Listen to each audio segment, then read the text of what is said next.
سے پہلے ایک واقعہ ہوا جسے واقعہ فیل کہتے ہیں. الم تر کیف فعل ربک باصحاب الفیل، کیا تم نے نہیں دیکھا تمہارے رب نے ہاتھی والوں کے ساتھ کیا کیا؟ یہ ہاتھی والے کون تھے؟ یمن کا ایک بادشاہ ابرہا تھا، یمن کا.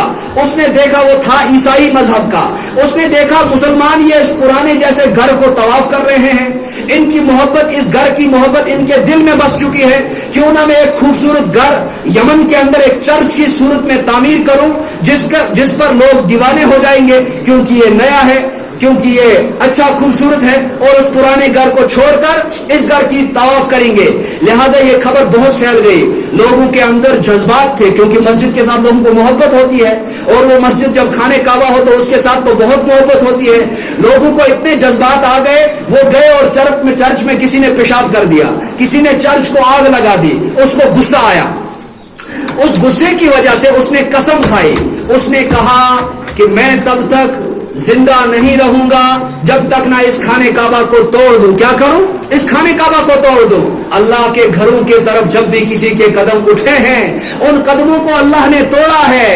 اللہ کے گھروں کے طرف جب کسی کی آنکھیں بری نیت سے اٹھی ہیں، اللہ تعالیٰ نے ان آنکھوں کو نوچا ہے، ان آنکھوں کو، ان ہاتھوں کو توڑا ہے. بہرحال ابرہا برے نیت سے نکلا، ہاتھیوں کو تیار کیا کہ میں خانہ کعبہ کو توڑوں گا. عبد المطلب کو اس ارادے کی خبر ہوئی. راستے میں ابرہا کو بہت سارے اونٹ ملے، مکہ والوں کے، گرفتار کر لیے. عبد المطلب وجاہت والے تھے، چہرے پر روب تھا، آنکھوں میں خوف تھا، اور صحت مند تھے، سرخ چہرہ تھا. جب گئے، ابرہا ان کا چہرہ دیکھ کر احترام کیا، نیچے بیٹھے.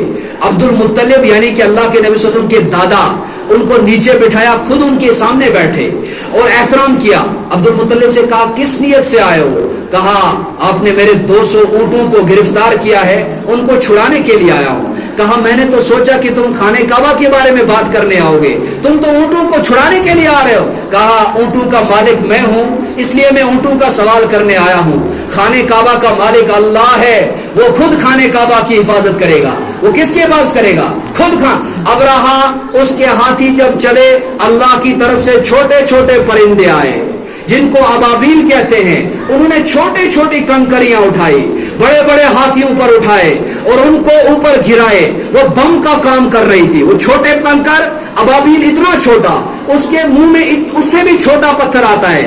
وہ جب ہاتھی پر اور سوار پر برستا تھا تو چھلنی اور ٹکڑے ٹکڑے ہو جاتا تھا. ابرہا کو لوگوں اللہ تعالیٰ نے عبرت کے لیے زندہ چھوڑا تاکہ یہ عبرت کے لیے رہے.